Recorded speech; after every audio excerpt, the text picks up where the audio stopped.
नमस्कार दोस्तों, स्वागत है आपका एक्सेल के इस नए वीडियो में। दोस्तों, आज हम बात करने वाले हैं एमएस एक्सेल के अंदर डेटा टाइप के फोरकास्ट ग्रुप के बारे में। दोस्तों, फोरकास्ट ग्रुप में आज हम समझेंगे व्हाट इफ एनालिसिस को। व्हाट इफ एनालिसिस क्या होता है? इसके अंदर 3 ऑप्शन आते हैं, सिनेरियो मैनेजर, गोल सीक और डेटा टेबल। सबसे पहले हम समझते हैं सिनेरियो मैनेजर को। दोस्तों, सिनेरियो मैनेजर का यूज़ होता है कि यदि हम कोई प्रोडक्ट परचेज कर रहे हैं या कोई हम शीट बना रहे हैं, कोई भी हम टोटलिंग कर रहे हैं या हिसाब किताब बना रहे हैं, उसमें अगर हम ये देखना चाहते हैं कि अगर प्राइस हाईएस्ट जाते हैं तो कितना बजट बढ़ेगा और अगर प्राइस लोवेस्ट जाते हैं तो कितना बजट बनेगा। तो ये अगर हमें देखना है तो इसका यूज़ हम किस प्रकार कर सकते हैं, तो उसके लिए मैंने यहाँ पर एक शीट बनाकर रखा हुआ है जिसमें मैंने कुछ प्रोडक्ट्स के नाम लिखे हैं और उनके रेट लिखे हैं। इस पर हम देखते हैं कि अगर ये चेंजेस होता है तो ये कैसे होगा। तो इसके लिए हम इस डेटा को सिलेक्ट करते हैं। सिलेक्ट करने के बाद हम व्हाट इफ एनालिसिस पर जाएंगे, सिनेरियो मैनेजर पर जाएंगे। सिनेरियो मैनेजर पर जाने के बाद यहाँ पर हम करेंगे ऐड पर जब हम क्लिक करेंगे तो ये हमसे पूछेगा सिनेरियो नेम, जिसमें हमें ये डालना होगा कि यदि प्राइस जो है वो हाईएस्ट जाते हैं, जैसे हमने यहाँ लिख दिया हाईएस्ट, और हाईएस्ट यदि ये प्राइस जाते हैं तो हाईएस्ट जाने के बाद इसको सिलेक्ट करके हमने कर दिया ओके। देखिए यहाँ पर प्राइस लिस्ट आ गई है। अब इसमें हमें जो प्राइस हाईएस्ट जा सकते हैं या जो हमारे अनुमानित प्राइस हैं वो हमें यहाँ पर लिखने होंगे। जैसे मान लीजिए एनएलई मॉनिटर हमने 5000 का डाला है, तो यहाँ हम डाल देते हैं कि अगर इसका प्राइस बढ़ता है तो 7000 हो सकता है। जो हमारा कीबोर्ड है वो 300 रुपये का लिया है तो ज़्यादा से ज़्यादा वो 400 का जा सकता है। माउस जो है वो 300 का है तो वो भी 400 का जा सकता है। सीपीयू जो है वो 12000 का है तो वो हमारा लगभग 16000 जा सकता है। और जो हमारा स्पीकर है वो 2000 का है तो ज़्यादा से वो 3000 जा सकता है। तो हमने इसको प्राइस बढ़ाकर और ओके कर दिया तो देखिए हमारी हाईएस्ट प्राइस की लिस्ट जो है वो ऐड हो गई है। अब इसी में हमें ये देखना है कि हमारा यदि लोवेस्ट जाता है प्राइस तो हम क्या करेंगे, तो फिर से हम ऐड करेंगे। ऐड करने के बाद अब यहाँ हम बनाएंगे लोवेस्ट प्राइस का एक टैग। लोवेस्ट प्राइस जब हम यहाँ बनाएंगे, इसमें देखिए चेंजिंग सेल इसने सिलेक्ट कर रखा है। ओके पर जब हम क्लिक करेंगे तो यहाँ फिर आ गया। अब मान लीजिए रेट अगर गिर जाता है, 5000 की जगह एलईडी का रेट आ जाता है 3000 रुपये, जो कीबोर्ड का रेट है वो 150 आ जाता है, माउस का रेट जो है वो 150 आ जाता है, सीपीयू जो है वो हमारा 12000 की जगह मान लीजिए 9000 का हो जाता है और स्पीकर जो है वो 2000 की जगह हमारा 1000 हो जाता है। तो ये करने के बाद जैसे ही हम यहाँ ओके प्रेस करेंगे तो देखिए हमारा लोवेस्ट प्राइस भी जो है वो यहाँ पर ऐड हो चुका है।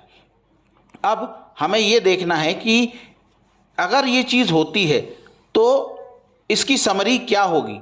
तो अब हम इसके समरी बनाते हैं। तो समरी पर यहाँ देखिए आपको नीचे ये बटन दिख रहा है समरी का, इस पर जैसे ही हम क्लिक करेंगे तो ये हमें हमारे सामने हमारा समरी बनाकर क्लिक कर देगा। देखिए यहाँ पर इसने टोटल ले लिया कि ये टोटल जो आ रहा है इसमें क्या चेंजेस होगा।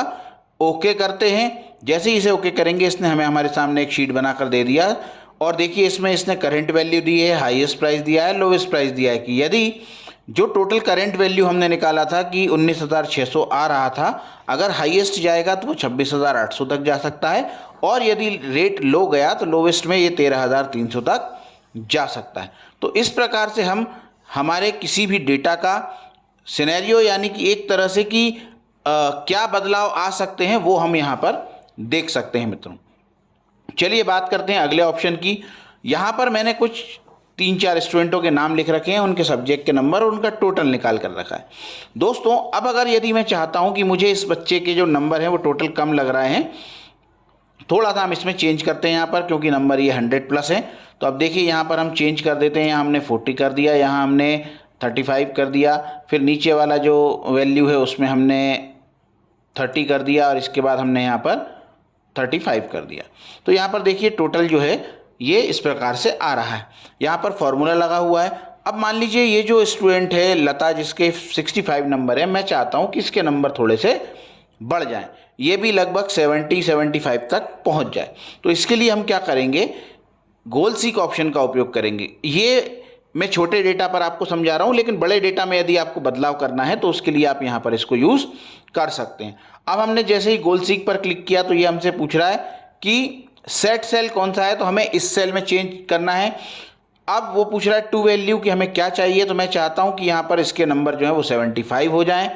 बाय चेंजिंग सेल, किस सेल में ये चेंज करे, तो हमने ये वाला सेल जो है इसमें दे दिया। अब जैसे ही हम यहाँ ओके करेंगे तो देखिए यहाँ पर इसके नंबर जो है वो इसने बढ़ा दिए और इसको 75 कर दिया।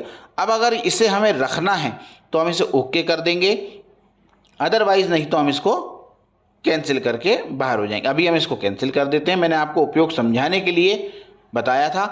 अब ऑप्शन आता है अगला डेटा टेबल का। तो डेटा टेबल के लिए मित्रों यहाँ पर देखिए, जैसे मुझे एक टेबल बनानी है तो मैं यहाँ पर यहाँ लिख रहा हूँ, चलिए यहाँ लिख देते हैं। यहाँ मैंने लिख दिया 1 एंड यहाँ भी लिख दिया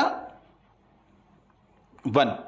अब इसके बाद यहाँ पर जैसे मुझे यहाँ से टेबल बनानी है तो मैं यहाँ पर लगाता हूँ एक फॉर्मूला इक्वल, ये मैंने लिया, मल्टीप्लाई किया और इसको हमने सेलेक्ट कर दिया, तो ये 1 × 1 हो गया, इसका आंसर 1 आएगा।